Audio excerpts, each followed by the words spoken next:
ஜல்லிக்கட்டிற்கு தடை விதிக்கப்பட்டு ஓராண்டு ஆன போதிலும் ஜல்லிக்கட்டு காளைகளை தெய்வமாக வழிபடும் நிகழ்வுகள் தொடர்ந்து கொண்டுதான் இருக்கின்றன.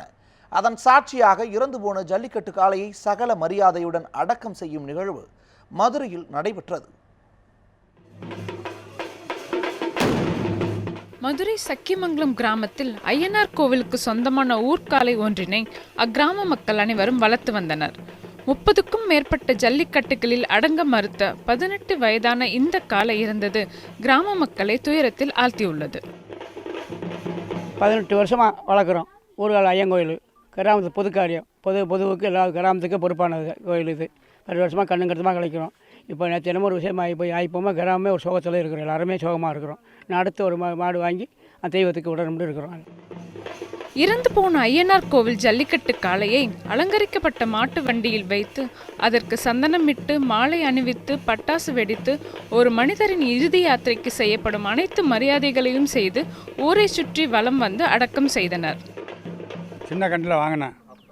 அதாவது ஒரு 6 மாதத்துக்குள்ளே வாங்கிட்டு வந்து மாட்டில் அவுத்து விட்டோம், கழுத்தில் அவுத்து விட்டோம். ஊரில் கிராமத்துலேருந்து விட்டுட்டேன். கிராமத்து கண்டா வந்து வெள்ளாமை திண்டு என்ன ஒன்றும் சொல்ல மாட்டாங்க. அது அப்படியே நல்லா சாப்பாடு பழங்கள் கொடுத்தாங்க, என்னென்னமோ செஞ்சாங்க. சீர் கொடுத்து பிள்ளையே வளர்த்த மாதிரி வளர்த்தாங்க. அது நாளுக்கு நாளாக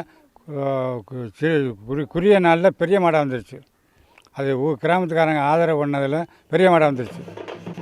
இக்காளையின் மறைவு மீதமுள்ள ஜல்லிக்கட்டு காளைகளையும் காப்பாற்ற வேண்டும் என்ற வைராகத்தை ஏற்படுத்தியுள்ளதாக கூறுகின்றனர் இக்கிராம மக்கள்.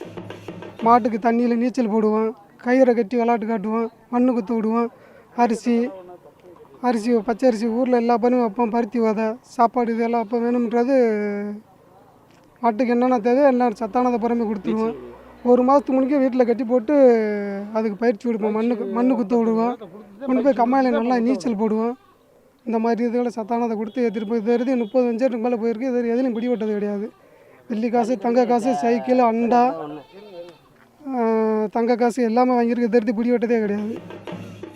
ஜல்லிக்கட்டிற்கு விதிக்கப்பட்ட தடை இந்த ஆண்டு விலக்கப்படும் என்ற நம்பிக்கையில் வாடிவாசலிலிருந்து சீரிப்பாய அடுத்த காளையை தயார் செய்யும் பணியில் இறங்கியுள்ளனர் சக்கிக்குளம் கிராம மக்கள்.